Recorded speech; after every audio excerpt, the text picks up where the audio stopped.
Okay, let's talk about our needles. This needle is a sharp. It's traditionally used for applique, but it's a rather short needle. I prefer a longer needle. This is called a straw or a Milner needle. This is a size 10 and this is a size 11. The 11 is thinner. Remember, the larger the number, the thinner or smaller the needle.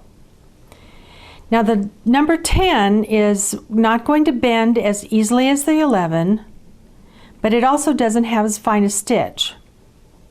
I use my 10 for stitching my bindings to my quilt. That's because the thread that I use is a little heavier thread and it'll go into the eye of the number 10. The number 11 actually gives me a better stitch, a finer stitch, and that's what I'm looking for. I don't want my stitches to show, and I'm able to achieve that better with the number 11 than the number 10. If you traditionally stitch with the number 11 and then try stitching with the 10, you will notice a difference. It's almost like stitching with a railroad tie. Now the threads that I use are very thin, fine thread, but strong. I use cotton thread and I use silk thread.